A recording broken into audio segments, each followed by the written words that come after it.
தம் கிருபை பெரிதல்லோ என் ஜீவனிலும் அதே இம்மட்டும் காத்ததுவே இன்னும் தேவை கிருபை தாருமே இன்னும் தேவை கிருபை தாருமே. தேவனுக்கே மகிமை உண்டாவதாக. சேனைகளின் கர்த்தர் ஊழியத்தின் மூலம் 16/2/2026 இன்று நாம் அறியவிருக்கும் கிருபையின் வார்த்தைகள் சங்கீதம் 92:13. கர்த்தருடைய ஆலயத்திலே நாட்டப்பட்டவர்கள் எங்கள் தேவனுடைய பிராகாரங்களில் செழித்திருப்பார்கள்.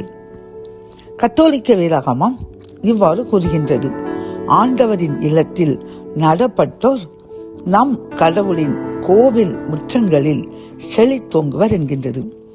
இந்த செய்தி கேட்டுக்கொண்டிருக்கின்ற என் அன்பு சகோதரனே சகோதரியே, கர்த்தர் இன்று நம்மை பார்த்து கூறுகின்றார், என்னுடைய ஆலயத்தை நம்பி நேரம் கிடைக்கும் பொழுதுதான் என் ஆலயத்தில் அமர்ந்து தியானித்து உன் கண்ணீரை விண்ணப்பத்தை என் சமூகத்தில் ஊற்றிக் கொண்டிருக்கும் உன்னை நான் செழித்தோங்க செய்வேன் என்று வாக்கு கொடுக்கின்றார். பிரியமானவர்களே, எவ்வளவு அன்புள்ள கடவுள் பார்த்தீர்களா?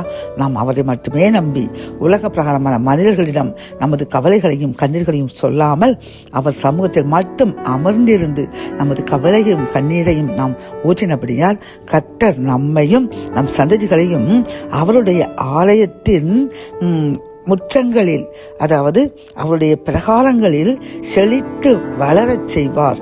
நாம் இன்னும் அதிகமாக செழித்து அவருக்கு நன்றி கூற அவருடைய ஆலயத்திற்கு செல்லும் அளவிற்கு நம்மை செழிப்படைய செய்வேன் என்பதுதான் இதனுடைய அர்த்தம்.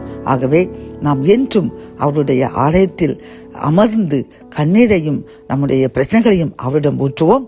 அவர் நம்மையும் நம் சந்ததிகளையும் செழித்தோங்க செய்வார். ஜெபம். என் அன்பு தகப்பனே, உம்முடைய வார்த்தைக்கு கீழ்பட்டு எங்களுடைய கவலைகளையும் கண்ணீர்களையும் சமூகத்தில் மட்டுமே உமது ஆலயத்திற்கு அமர்ந்திருந்து ஊற்றி கொண்டிருக்கின்ற எங்களுக்கு நீர் தந்த இந்த கிருபையின் வார்த்தைக்காக நன்றியப்பா. நீர் எங்களுடைய கவலைகளையும் கண்ணீர்களையும் கண்டு எங்களை நீர் செழித்தோங்க செய்ய போகின்றேன், நன்றி கூற செழிப்புடன் ஆலயத்திற்கு வந்து நன்றி கூற எங்களை உயர்த்தப் போகிறேன் என்று கூறின கிருபையின் வார்த்தைக்காக நன்றியப்பா. அதன்படி ஆசீர்வதிங்க. நாங்கள் நன்றி கூற அளவிற்கு எங்களை செழிப்பாக்குங்க. மீட்பர் இயேசுவின் முன் ஜெபம் கேளும் நல்ல தகப்பனே. ஆமென்.